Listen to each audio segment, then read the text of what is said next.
जय जगन्नाथ पिला माने समस्ते केमिति अछंती आशा करूछि समस्ते बहुत ही भलरे थिबे। आज आम सोशियोलॉजिकल फाउंडेशन ऑफ एजुकेशन रो यूनिट 4 रो क्वेश्चन आंसर डिस्कशन करिवो। तो टॉपिक रो ना होछि डेमोक्रेसी एंड एजुकेशन। तो डेमोक्रेसी रो माने कोन? डेमोक्रेसी रो माने होछु जे गणतंत्र माने जोठारे लोक माने निज निजको शासन करिथांती ताहाको आमे गणतंत्र बोली कहिबा।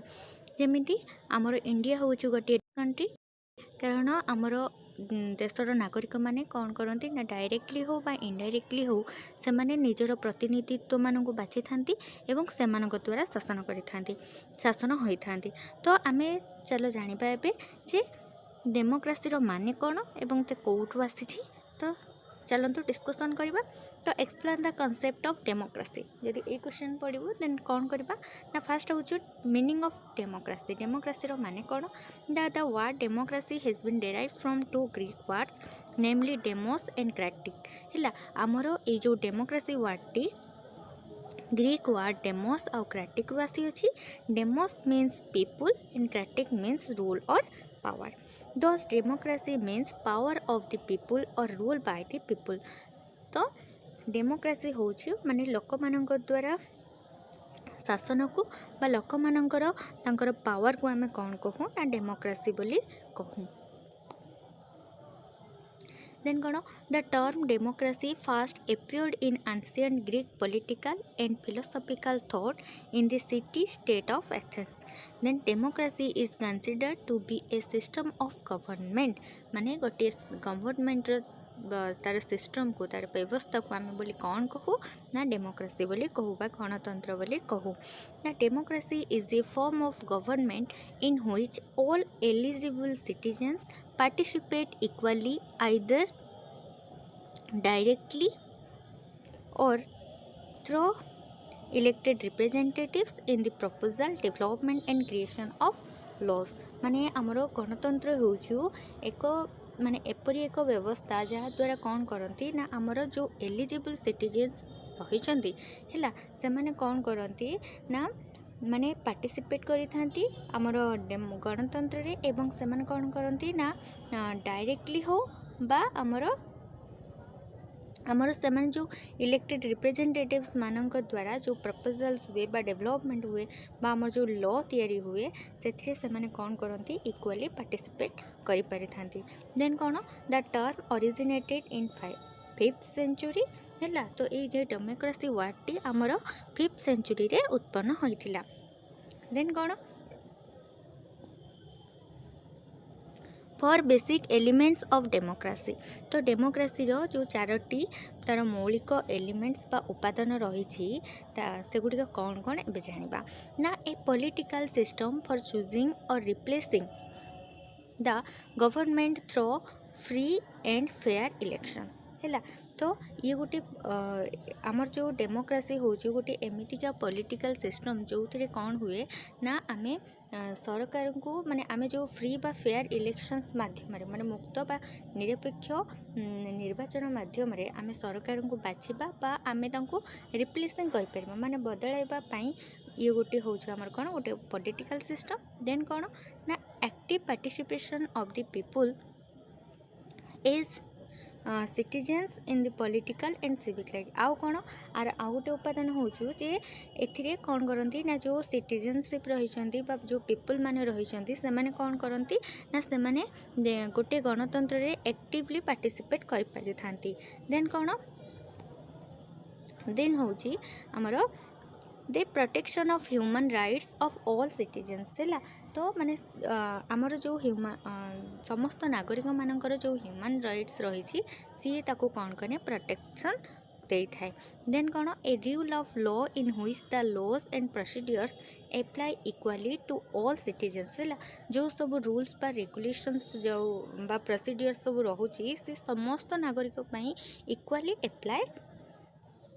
माने हेई परिबो। देन कौन डेफिनेशन ऑफ डेमोक्रेसी। डेमोक्रेसी रे डेफिनेशन कौन ना Abraham Lincoln the former president of America says ना अब्राहम लिंकन को मतरे डेमोक्रेसी माने कौन ना democracy is a government by the people for the people end of the people. माने गणतंत्र हेउछि लोकमानंकर लोकमानंक पई एवं लोकमानंक द्वारा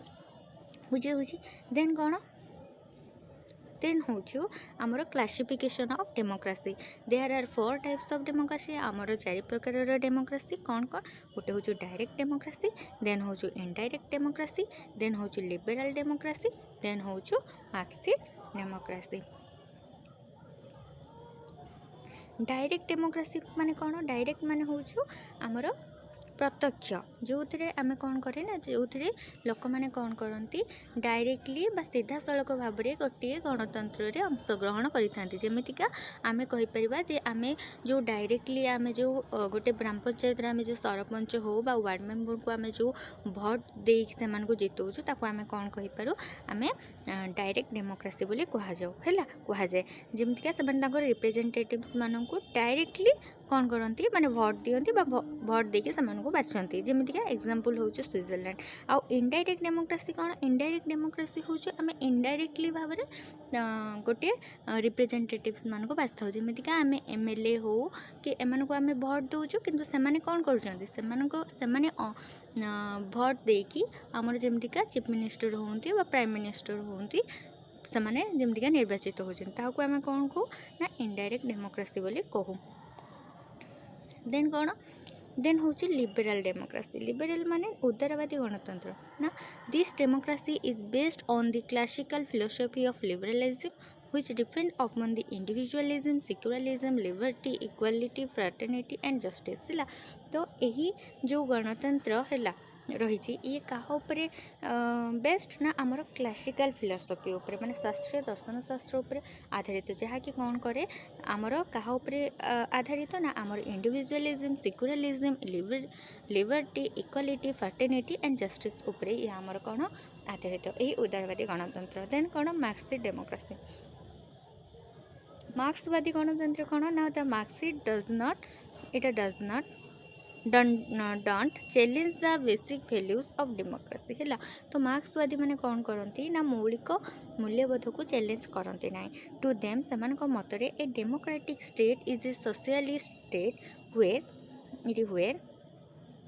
there is no exploitation of one class by another है से गोटे गणतांत्रिक राष्ट्र कौन ना जो कौन कने गोटे श्रेणी आउ गोटे श्रेणी को माने एक्सप्लॉयटेशन करूनथिबे माने आमर शोषण करूनथिबे है then their ideals are based on तांकर जो आइडियल्स अछि से कहा ऊपर बेस्ड ना आमर justice social economic and political and on evolution of classes बुझी होछि देन हूँ आमर एजुकेशन इन डेमोक्रेसी है तो आमर शिक्षा रे आमर गणतंत्र रे शिक्षा कौन है तो democracy offers immense freedom to the individuals माने आमर गणतंत्र कौन करे ना व्यक्ति मानक कौन करे से आमको फ्रीडम प्रदान करिथाए आउ कौन it is only education that helps to interpret freedom in terms of responsibility freedom means responsibility those democracy and freedom are two sides of the same coin है ये कौन फ्रीडम माने कौन फ्रीडम माने हूँ रेस्पॉन्सिबिलिटी तेणु गणतंत्र और स्वाधीनता कौन कहते ना गोटे मुद्रार दुईटी पार्श्व भली कार्य करते बुझे देन कौन ना ऑब्जेक्टिव्स ऑफ डेमोक्रेटिक एजुकेशन गणतांत्रिक शिक्षार उद्देश्य कौन ना कौन उद्देश्य ना this directs oneself as a human being of dignity of force है देन ऑब्जेक्टिव्स कौन that to the principle of human equality and brotherhood माने मानव समानता एवं भाईचारा नीति के भाव में हो पार सेटा गोटे उद्देश्य देन कौन देन हूँ to believe that political social and economic problems are best solved through non violent and peaceful method then कौन आउट ऑब्जेक्टिव्स हूँ to the obligation and right to work बुझे देन हूँ आमर करिकुलम फॉर डेमोक्रेसी गणतंत्र पाठ्यक्रम गणतंत्र पाठ्यक्रम किभली होगा दरकार ना the curriculum for democracy should be as flexible as possible as it has to meet the individual needs of the children है तो आमर जो गणतंत्र जो पाठ्यक्रम रही है किभली होगा दरकार ना जपरी पिला मानकर तांकर बेसिक नीड्स जोटा रही से पूरण करुथिबो एवं कौन होता दरकार एवं सेतिकी फ्लेक्सिबल हवा दरकार बा नमनीय हवा दरकार है जमतीका नमनीय होइकी जमतीका पिलामानकर ताकर व्यक्तिगत आवश्यकता को से पूरण करिपारुथुबो हैला सेही भली हमर करिकुलमटा हवा दरकार आउ कोन ना curriculum must be prepared by flexibility elasticity and variety हैला माने पाठ्यक्रम किभली हवा दरकार ना न तार फ्लेक्सिबिलिटी हवा दरकार आउ हमर इलास्टिसिटी हवा दरकार एवं वेराइटी हवा दरकार आउ कोन आउ होची देन होचु it enables one to live democratically माने ये कौन करे ना जन को गणतांत्रिक उपाय जन को किभली भाव में सक्षम करेबो सेटा करिथाय आउ कौन करिथाय ना curriculum must be framed in the forms problems for discussion wherever it is possible to do so बुझौची देन होची कोन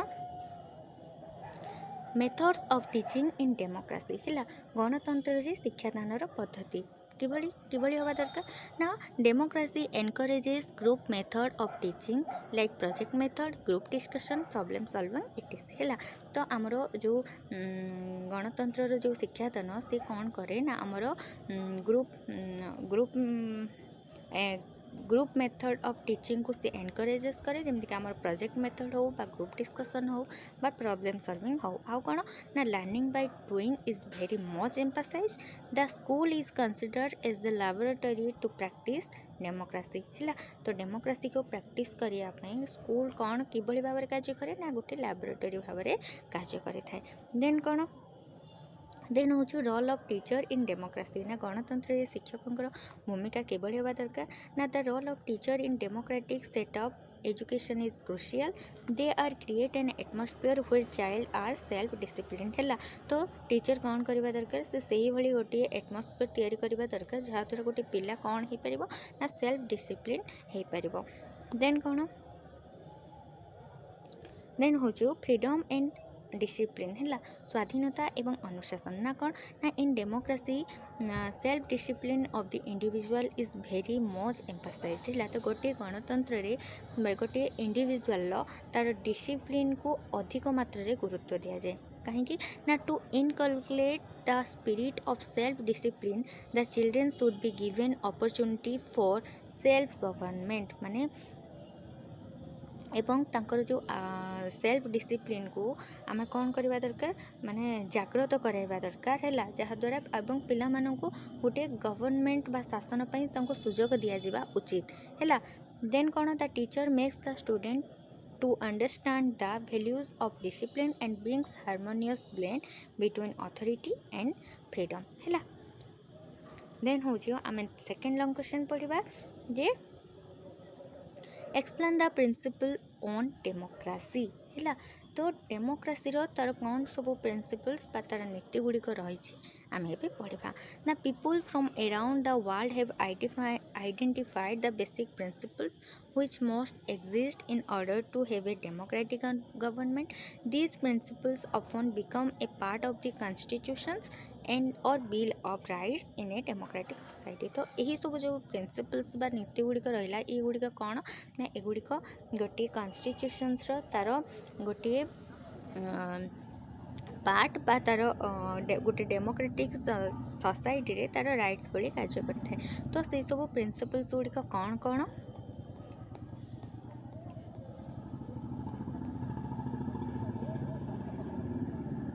तो से प्रिंसिपल सब गुड़िक कौन कौन रोचे ना फास्ट हूँ सिटीजन पार्टिसिपेशन देन हूँ इक्वालिटी देन हूँ पॉलिटिकल टॉलरेंस देन हूँ अकाउंटेबिलिटी देन हूँ ट्रांसपेरेंसी देन हूँ regular free and fair elections economic freedom bill of rights accepting the results of elections human right multi party system rule of loss तो यही सब रोचे आमर democracy principles गुड़िक तो एबे ए गुड़िक एक्सप्लेन करवा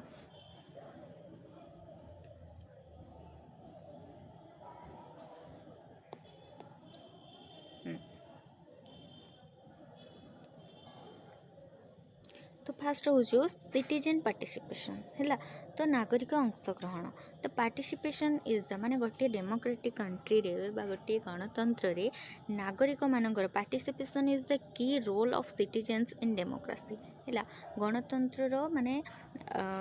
पार्टिसिपेशन बा अंश नागरिक मानकर अंशग्रहण हूँ गोटे मुख्य भूमिका ग्रहण करते आउ कौन ना it is not only their right but it is their duty है यह सेमानकर राइट नुह यहीटा हूँ सेमानकर कर्तव्य होगा उचित आउ कौन ना citizen participation may take forms including standing for elections voting in elections debating issues attending community or civic meetings paying taxes and even protesting है देन कौन ना participation builds a better democracy जदि गोटे डेमोक्रेटिक कंट्री रे जदि तार जो नागरिक माने रही सिटीजनशिप माने रही जदि एक्टिवली पार्टिसिपेट करेंगे जदि आमर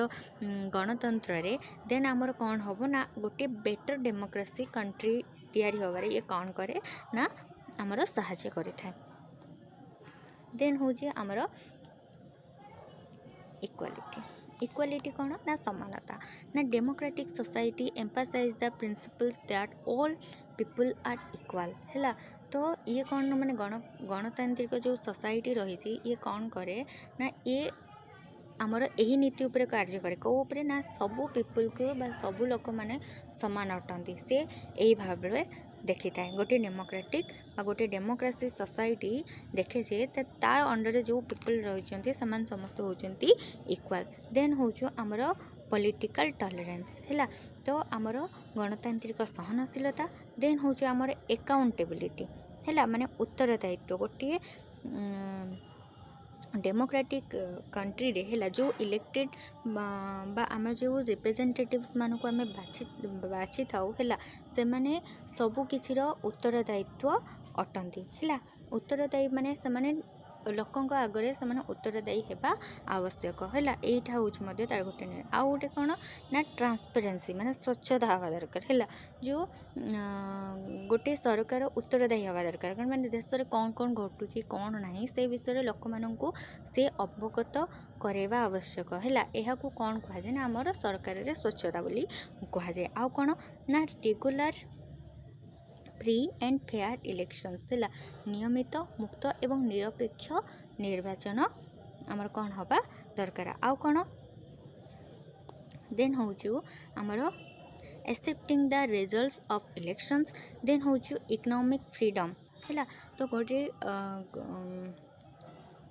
गणतंत्र रे है लोक मानू इकोनॉमिक फ्रीडम से प्रदान करवा दरकार है माने सेमानंको सबु प्रकार अपॉर्चुनिटी सह सेमानंको तांको निज अनुसार कार्य करिया पई तांको मध्य कौन दरकार माने फ्रीडम दउथबा दरकार आउ कौन देन हूँ बिल्स ऑफ राइट्स है ना अधिकार बिल तांको माने गोटे तार अपव्यवहार जो गोटे अनेक गणतांत्रिक देश कौन करती ना तार क्षमतार अपव्यवहार करिथांती तो सी कौन करबा दरकार लोकों को सुरक्षा देवाई गोटे बिल करवा दरकार है देन कौन ह्यूमन राइट्स है जी कौन करवा दरकार ना मानव अधिकार तार सुरक्षा बा ताकू सम्मान देवा उचित देन आउ कौन देन हूँ मल्टी पार्टी सिस्टम है तो गोटे आमर गणतांत्रिक राष्ट्र रे कौन करते ना बहु पार्टी आमर कौन करती ना आमर राजनैतिक प्रक्रिया से अंशग्रहण करती है जहाद्वारा कौन हुए ना आमर जो डेमोक्रेसी कंट्री सक्सेसफुल हबारे से आमको कौन करे साहाय्य करता आउ कौन नीति ना द रूल ऑफ लॉ है देन हूँ रूल ऑफ लॉ देन आउ कौन एतिक सब रहा आमर कौन प्रिंसिपल ऑफ डेमोक्रेसी बुझे होची देन हूँ इक्वालिटी इन एजुकेशन है शिक्षा समानता कौन आवश्यक ना एजुकेशनल इक्विटी और equity in education is the study and achievement of fairness in education everyone should have the same opportunities in getting education है समस्त को समान सुजोग दबा दरकार जे एजुकेशन पाइबापी आउ no one should be discriminated against because of social background gender religion or age है तो तांकर सोशल बैकग्राउंड बा तांकर जेंडर हो बा तांकर रिलीजन हो बा तांकर एज अनुसार क्या भी भेदभाव करा उचित नुहे समस्त को इक्वाल अपॉर्चुनिटीज प्रदान करा जिबा दरकार है एजुकेशन पाई। देन कौन the reason for establishing equal opportunities in education are कौन कौन सब रही कौन कौन रीजन पाई आमे समस्त को इक्वल अपॉर्चुनिटीज दबा। तो कौन सब रीजन्स रही ना education for equality is needed for the establishment of an egalitarian society the society in which equality and social justice be norms है। तो गोटे समाज प्रतिष्ठा पाई गोटे समानता पाई शिक्षार समानता आवश्यक है जहाँद्वारा गोटे समाजर समानता बा सामाजिक न्याय बा जस्टिस ये सब आदर्श गुड़िक अटे है। देन कौन it is needed because it is through the education that all the people are in democracy and that the success of democratic institutions are assured है। यह आवश्यक कारण आमर शिक्षा माध्यम ही समस्ते लोक गणतंत्र रही एवं गणतांत्रिक जो अनुष्ठान रही ताहार मध्य आमर कौन होना सफलता हो आमे सफलता पाइपारुछु। देन कौन ना the equality of educational opportunities will ensure rapid advancement of a nation where all the people have opportunities to get education they will have to chance to develop their natural talent and those enrich the society है। तो ये जो शिक्षागत समानता द्वारा कौन हुए गोटे देशर द्रुत भाव में अग्रगति होता है जहाँद्वारा कौन करती ना समस्त लोक शिक्षा पाइबापी सुजोग पाइबे है से कौन करती जो नेचुरल टैलेंट रही से कौन करती विकास करते जहाँद्वारा गोटे सोसाइटी कौन होता है विकास हो पाई था। आउ कौन ना the equality of educational opportunity will extend the search of talent among all the people of the nation है। तो ये शिक्षागत समानता देशर समस्त नागरिक मानकर जो सब टैलेंट रही से प्रतिभा रही एक्सटेंड कराइबा उचित। आउ कौन ना they will develop a closer link between the manpower needs of a society and the availability of skilled personal बुझे।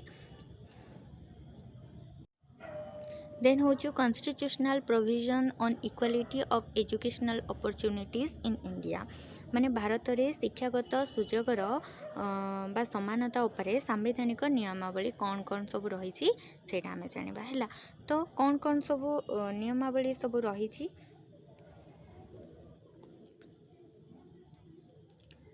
तो यही सब रही जे आर्टिकल 21 ने कौन रही ना आम देश राज्य माने 6 ରୁ 14 वर्ष बयसर समस्त पिला कौन दिया ना आमर फ्री एवं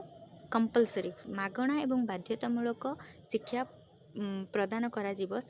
कौन करछंती ना आमर गोटे आईन प्रणयन कराई। आउ कौन ना आर्टिकल 41 ने कौन कराई ना right to work to education and to public assistance in certain cases है माने कार्य करिवार अधिकार बा शिक्षा बा आमर जो सर्टिफिकेट माने ये पाइबारे जनसाधारण सहायता रहा दरकार। आउ कौन नियम बाहर कर ना आमर आर्टिकल 45 रे कौन कराई ना provision for free and compulsory education for children रही। आउ कौन रही आर्टिकल 46 रे कौन रही ना promotion of educational and economic interest of scheduled caste scheduled tribes and other वीकर्स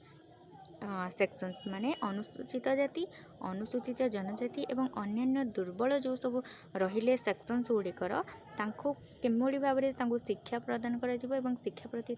interest प्रदान करा कौन करागला ना तांको प्रोत्साहन कराहब। देन हो जो आर्टिकल 51 ने कौन करागला ना who is a parent or guardian to provide opportunities for education to his child or as the case may be ward between the age of 6 and 14 years है। तो यहाँ रहा आमर 86 अमेंडमेंट एक्ट 2002 रे। देन हो जो आमर माइनॉरिटीज कौन रहिला जेन माइनॉरिटीज रहिला आर्टिकल 29 रे कौन कराला ना protection of interest of minorities है माने जो माइनॉरिटीज रहिले समानकर स्वार्थर सुरक्षा पाई गोटे आर्टिकल बा गोटे नियम प्रणयन करागला। आउ कौन करागला ना आर्टिकल 30 रे कौन कराला ना right of minorities to establish and administer educational institutions है माने जो सब रहिला आउ कौन रहिला आर्टिकल 350 रे रहिला facilities for instruction in mother tongue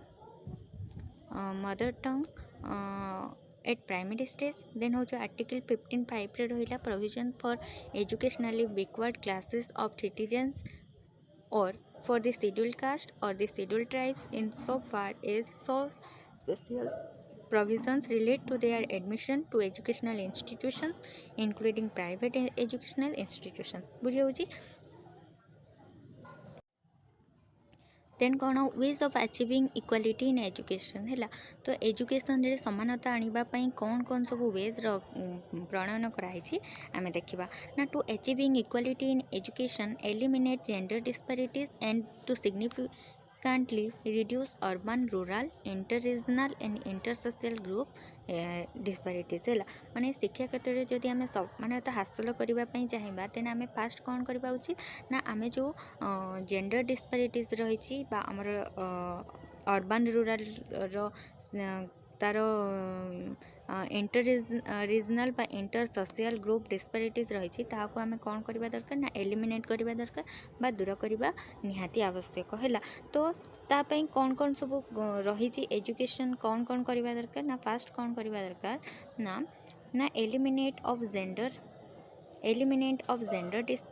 inequalities, promotion of inclusions, improving access for different able students, promoting equality in all disciplines of general and technical professional educations, then reducing regional disciplinary imbalances है तो यही सब आम कौन करवा ना दूर करवा दरकार है जो सब जेंडर इनइक्वालिटी रही एलिमिनेट केवल करवा दरकार देन हूँ आमर कौन करवा प्रमोशन ऑफ इंक्लूजन माने आमर इनक्लूजन आम प्रोत्साहन देवा दरकार देन हूँ improving access for differently abled students जो मैंने भिन्नक्षम छात्र अच्छा से किभली उन्नति करवा से भाई शिक्षार विकास करवा दरकार आउ कौन करवा ना promoting equity in all disciplines of general and technical and professional educations है माने आमर जो सब टेक्निकल एजुकेशन रही है से समस्त को समानता प्रदान करने कौन करवा दरकार माने प्रोत्साहित करवा दरकार है तो यही सब आउ कौन रीजनल डिस्पैरिटीज बा रिड्यूसिंग रीजनल बा डिसिप्लिन इम्बालांस को आम कौन करवा दरकार रिड्यूस करवा दरकार है देन कौन देन हूँ improve the quality of elementary education है एलिमेंटरी एजुकेशन है तार क्वालिटी को किभली इम्प्रूव करवाई है आमर जो गवर्नमेंट सब कौन सब स्टेप नहीं से विषय जाना है कौन कौन गवर्नमेंट सब आमर जो प्राथमिक शिक्षार तार उन्नति आने कौन कौन सब पदक्षेप नहीं से सब आम पढ़ा कौन कौन ना फास्ट हूँ जे formulating objectives of elementary education है तो फास्ट हूँ आमर जो एलिमेंटरी एजुकेशन तार ऑब्जेक्टिव्स को कौन करवा ना फॉर्मुलेटिंग करवा है देन कौन जहाँद्वारा कौन हम ना आमर गोटे पिलार है बा elementary education is bring an all round development like जमतीका फिजिकल हो इंटेलेक्चुअल हो social moral spiritual emotional according to the needs and capabilities of the child है तो यह करने द्वारा माने गोटे पिलार तार आवश्यकता बा तार सामर्थ्य अनुजाई ताकू आमे कौन दरकार ना ताकू आमे एलिमेंटरी एजुकेशन टाकू दबा दरकार जहाँद्वारा तार कौन हम ना तार ऑलराउंड डेवलपमेंट हो पार देन कौन पदक्षेप नहीं ना ना करिकुलमटा किभली हवा दरकार ना curriculum should B framed on the basis of real needs of community they community मानकर तांकर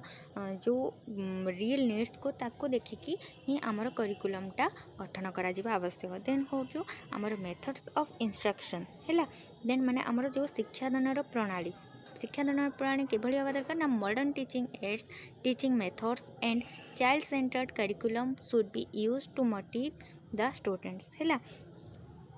माने आमर छात्र मानन को कौन करवा दरकार तांको उत्साहित करबा पई आमर आधुनिक देन आमर मेथड्स ऑफ इंस्ट्रक्शन है आमर शिक्षादान प्रणाली किभଳି हेबा दरकार ना आमर जो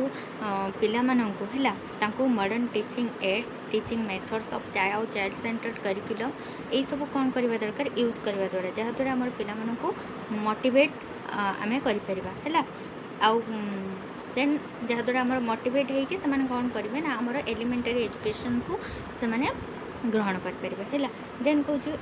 improvement of inspections and supervisions है देन कौन डेवलपिंग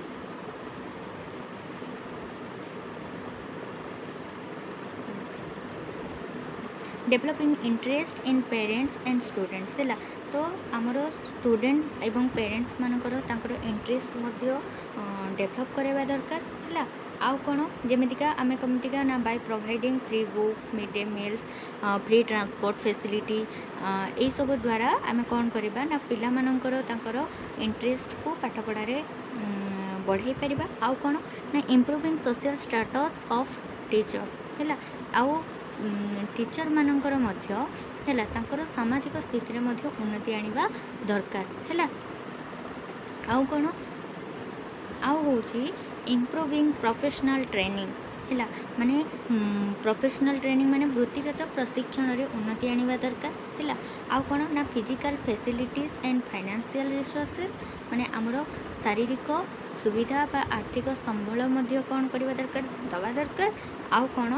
यही सब दबा द्वारा आमर कौन हम ना आमर जो एलिमेंटरी एजुकेशन पाई जो गवर्नमेंट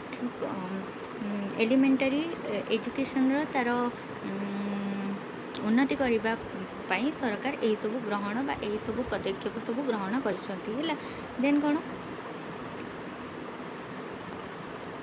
देन हूँ से आहरी बहुत सारा प्रोग्राम्स इम्प्लीमेंट करछंती ना कौन कौन जमीका आमर ऑपरेशन OBB 1986 माने ऑपरेशन ब्लैकबोर्ड हो बा APP EP DP free supply of books social welfare hostels mid day meals programmes residential schools then हूँ आमर health project audio visual educational project तो यही सब गवर्नमेंट कौन कर ना पदक्षेप नहीं ना आमर एलिमेंटरी एजुकेशन तार इम्प्रूवमेंट पाई बुझे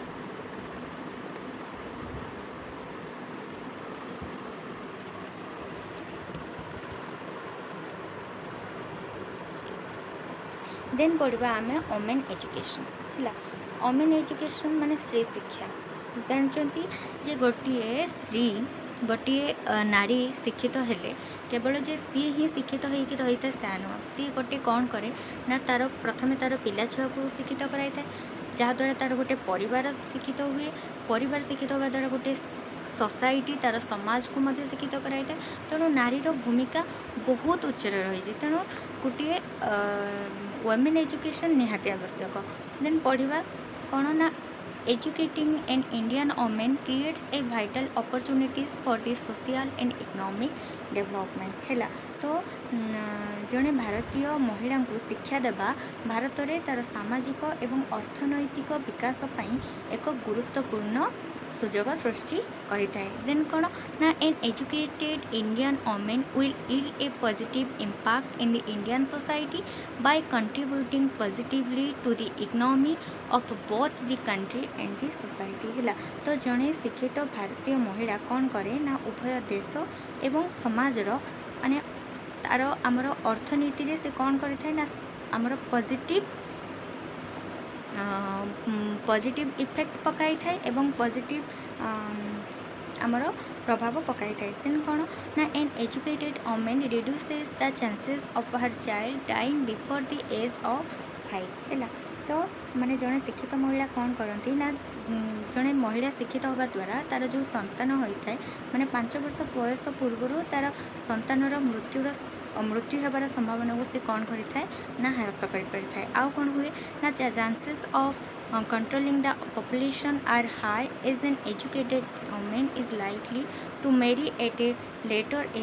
as oppose to educated women then कौन ना education is very important for every child whether boy or girl है तो एजुकेशन हूँ सबू पिला निहाती वेरी इंपोर्टेंट केवल जे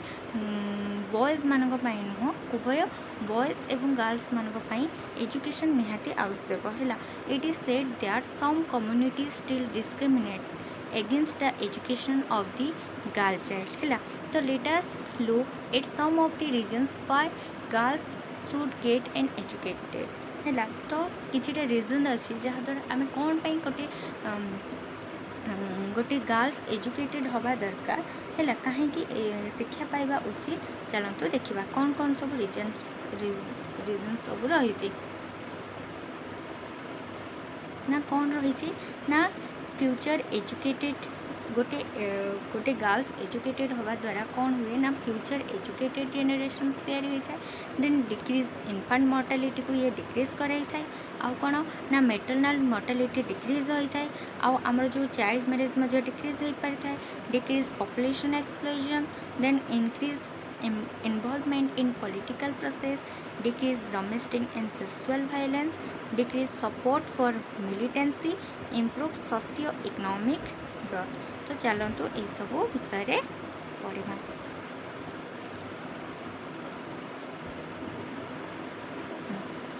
देन हो future educated generations. If we educated a boy we educate one person है. जदि आम गोटे पुओ को शिक्षित करूँ ताहले आम केवल जड़े व्यक्ति को ही शिक्षा दे था.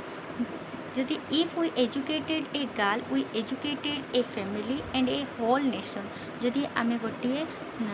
नारी को बा गोटे झील को आम शिक्षित करें आम केवल गोटे फैमिली नुह गोटे पूरा होल नेशन को आम कौन कर शिक्षित कर. By sending a girl to school, she is far more likely to ensure that her child also receive an education,